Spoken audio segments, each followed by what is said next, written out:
प्यारे सज्जनों, आप सभी गुरुमुख जन बहुत ही भाग्य वाले हैं, क्योंकि आपको एक पूर्ण संत महापुरुषों की शरण शरण प्राप्त हुई है। उन्होंने नाम दीक्षा दे करके हमें अपनी कृपा बख्शी है, हमें अपने साथ जोड़ लिया है, आपकी जिम्मेवारी ले ली है। प्यारे सज्जनों, नामदान की बख्शिश हो जाना ऐसा कि कुल मालिक ने हमारी झोली में नाम रूपी खजाना डाल दिया है। नामदान की बख्शिश कर मालिक ने हमें ये बता दिया है कि वो मालिक भी हमसे मिलाप करना चाहता है। वो हमें अपने बच्चों की तरह प्रेम करता है, इसलिए उसने नाम रूपी खजाना एक पूर्ण सद्गुरु के हाथ में दिया होता है और वो उन्हीं के माध्यम से हमें ये नाम रूपी दौलत देता है, ताकि उसके नाम का जाप कर अपने सचखंड को हम लोग जा सकें और कुल मालिक से मिलाप कर सकें। प्यारे सज्जनों, ऐसे ही एक सत्संगी सज्जन थे। उन्होंने अपनी आप बीती हमारे साथ साझा की। उन्हें हाल ही में नामदान मिला है। उनके इस मार्ग पर चलने का कारण उनके मित्र थे, जो कि उनके पड़ोस में ही रहते थे।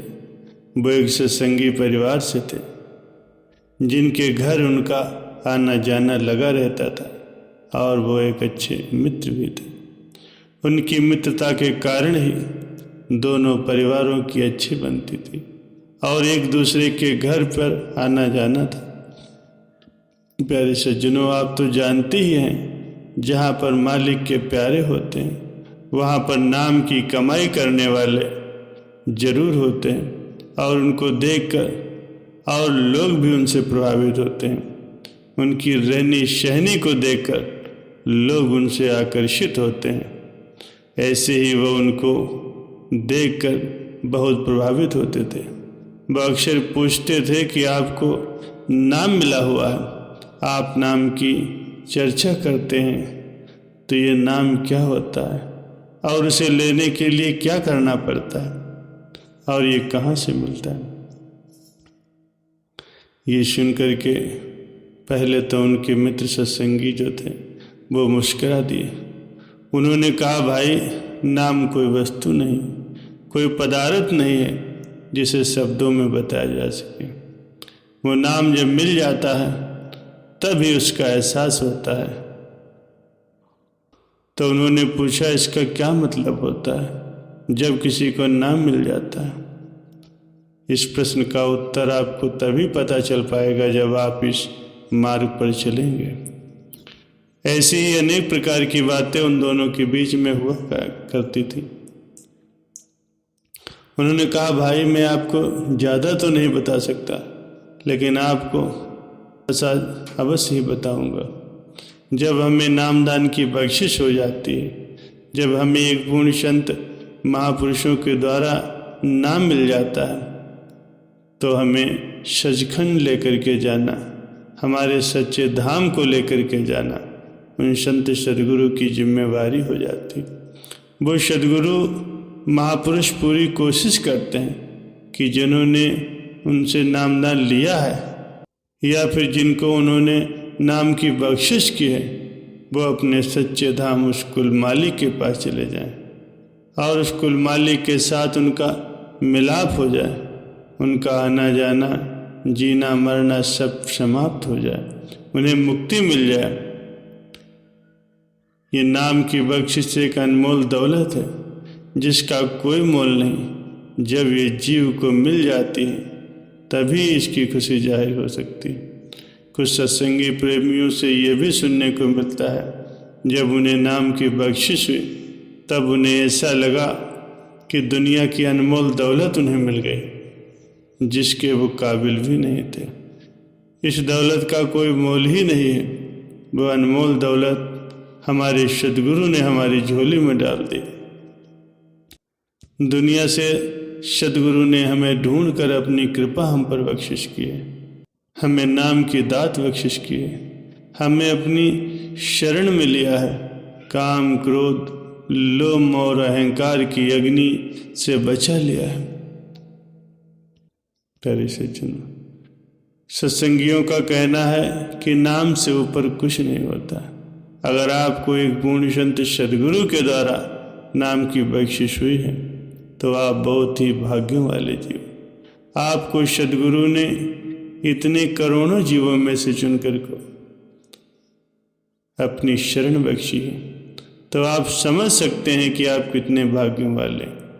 आपको वो नाम रूपी खजाना मिल गया जिसे पाने के लिए पता नहीं लोग कितनी ठोकरें खाते हैं, जगह जगह घूमते हैं, तब उन्हें कहीं से मालिक से मिलाप कराने वाले कोई पूर्ण संत महापुरुष मिलते हैं। प्यारे सज्जनों, आप देख सकते हैं कि पहले जो समय था वो कैसे लोगों को नाम के लिए भटकना पड़ता है। आप देख सकते हैं कि राजा पीपा कैसे सदगुरु के पास नाम की भिक्षा मांगने के लिए गए थे, जबकि वो एक राजा थे। वो चाहते तो कुछ भी कर सकते थे, लेकिन नहीं, वो एक साधारण व्यक्ति के रूप में सदगुरु की कुटिया में पहुंचे, उनसे अर्ज की कि मुझे नाम लेना है, मुझे आपसे नामदान की बख्शिश चाहिए। और उस समय सदगुरु ने उनकी इतनी लगन देखकर, उनकी मालिक से मिलने की तड़प देख करके ये फरमा दिया कि वो जो कटोरी में जो पानी है उसे ग्रहण करो। लेकिन उस समय राजा पीपा के मन में कुछ गलत विचार आ गए कि मैं ऐसा कैसे कर सकता हूँ, मैं तो एक राजा हूँ, मैं ये पानी क्यों पीऊँ। उस समय सदगुरु इतने दयालु हो गए थे कि वो चाहते तो राजा पीपा को उसी समय नाम का रंग चढ़ जाता और वो सीधे मालिक से मिल जाते। लेकिन वो भी उनकी मौज थी, कुल मालिक की मौज थी। उनको कुछ देर और भटकना था, भजन अभ्यास करना था, तब जाकर उन्हें नामदान की बख्शिश और उनका कुल मालिक से मिला। प्यारे सज्जन, आज के समय में हमें कितनी आसानी से नामदान की बख्शिश हो जाती, कितनी आसानी से नामदान मिल जाता है, हम सोच भी नहीं सकते। वो नाम रूपी दौलत इतनी आसानी से हमें मिल गई जिसे पाने के लिए राजे महाराजे तक भटका करते थे। और नामदान के बाद हमें सदगुरु के बताए गए नियमों पर चलना होता है। जिनसे हमें नामदान की बख्शिश है वो हमारे गुरु हैं, जो हमारे महापुरुष हैं। उनके बताए गए नियमों पर हमें चलना है, उनकी बताई गई बातों पर हमें अमल करना है। वो जैसा कहते हैं वैसा करना होता है, क्योंकि गुरु का हुक्म ही मालिक का हुक्म है। अगर हम अपने सदगुरु को एक साधारण जीव समझते हैं तो वो हमारी सबसे बड़ी भूल है, क्योंकि संत महापुरुष कोई साधारण जीव नहीं होते, वो शरीर नहीं होते, वो खुद मालिक हैं, वो खुद रब हैं। हमारे लिए सृष्टि में आते हैं केवल हमारा उद्धार करने के लिए। उनका यहाँ आने का कोई और मकसद नहीं होता। वो तो चाहते हैं कि मेरे प्यारे जीव इस जन्म मरण के चक्कर से मुक्त हो जाएं और वापस अपने सचखंड को चले जाएं।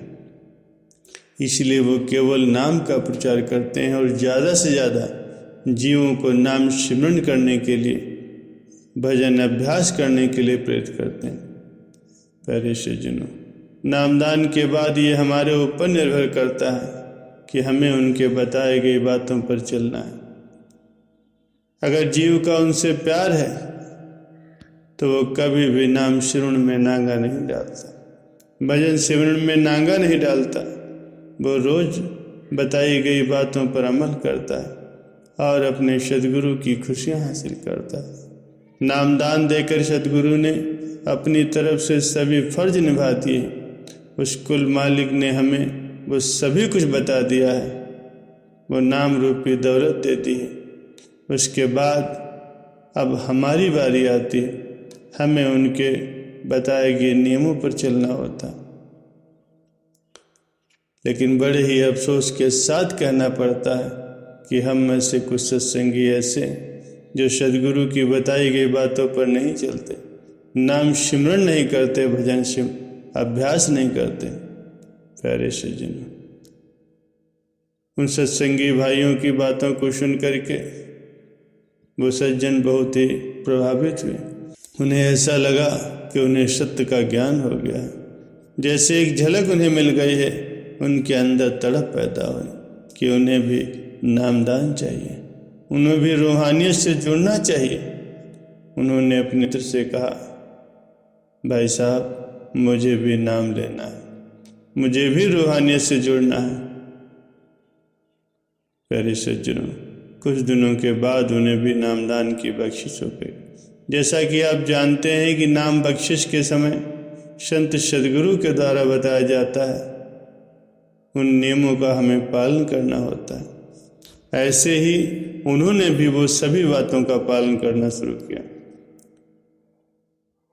उन्होंने भजन सिमरन करना शुरू किया, रोजाना अभ्यास करना शुरू किया। उनको देखकर उनके परिवार वाले भी प्रभावित थे और वो भी इस मार्ग पर चलने लगे। उनका परिवार भी एक सत्संगी परिवार हो गया और वो रोजाना भजन सिमरन करने लगे। उन्होंने सत्संग भी बहुत सुन लिए थे, जिसके कारण उन्हें रूहानियत के बारे में बहुत ज्ञान हो चुका था। तो ऐसे ही एक दिन जब वो भजन सिमरन कर रहे थे तो उन्होंने कहा कि मुझे ऐसा लगा कि जैसे कोई मेरे मार्ग में बाधा बन रहा है, कोई मेरे भजन सिमरन में रुकावट डाल रहा है, मुझे डराने की कोशिश कर रहा है। उन्होंने कहा कि जब मैं सिमरन पर बैठता हूँ तब मेरे अंदर से मन कहता है कि मत बैठो, और फिर मन मना करता है कि ऐसा लगता है कि कोई मुझे रोक रहा है। जब भी मैं बैठता हूँ तो एक काला साया सामने आ जाता है, जिसको देखकर मैं डर जाता हूँ और आवाज़ आती है कि मत बैठो। मेरा मन उठने को कहता है। कभी कभी तो मैं अपनी तरफ से अपने आप से ही प्रश्न पूछता हूँ कि मैं इतना बदल गया हूँ, मैंने कभी सोचा नहीं था कि मैं इस मार्ग पर चलूँगा। और यही बात उन्होंने अपने मित्र को बताई।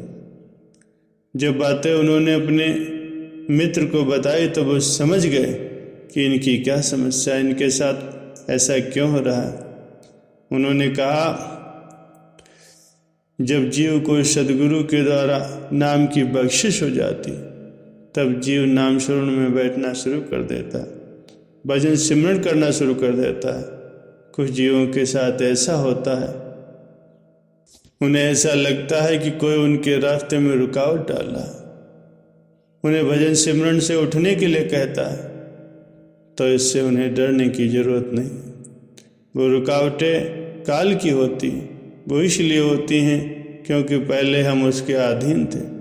जब हमें नाम की बख्शिश हो गई तब हम अपने सद्गुरु के अधीन हो गए, कुल मालिक के अधीन हो गए।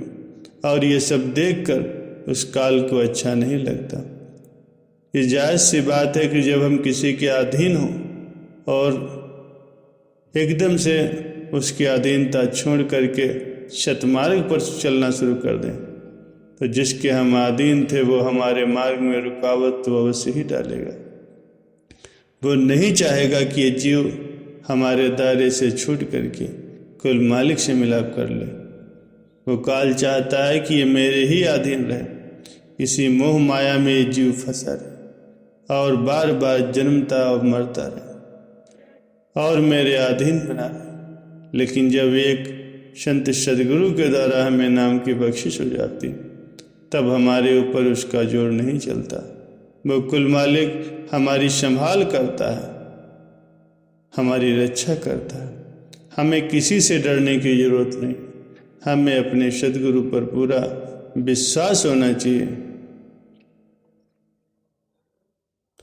काल हमारा कुछ नहीं कर सकता क्योंकि हमारी जिम्मेदारी उस कुल मालिक ने ले ली है, सद्गुरु ने ले ली। इसीलिए कहा जाता है कि आप अपना काम करो, मन को अपना काम करने दो, काल को अपना काम करने दो, आप केवल नाम सिमरण पर ध्यान दो, बाकी सब कुछ उस कुल मालिक पर छोड़ दो। आपको किसी से डरने की कोई ज़रूरत नहीं। आपकी जिम्मेदारी पूर्ण संत सदगुरु ने ले ली है। वो आपको कुछ नहीं होने देंगे। वो आपकी पल पल संभाल करेंगे, और जिसकी जिम्मेदारी एक पूर्ण संत सदगुरु ले लेता है उसकी कोई भी ताकत बाल भी वाका नहीं कर सकती। प्यारे सज्जनों, हमें अपने सदगुरु के नियमों के अनुसार, उनकी आज्ञा के अनुसार नाम सिमरण की कमाई करनी है। रोजाना उस कुल मालिक की भजन बंदगी करनी है, बिना नागा किए अभ्यास करना है। अपने सदगुरु पर पूर्ण विश्वास बनाए रखना है, वो हमारी संभाल अवश्य करेगा।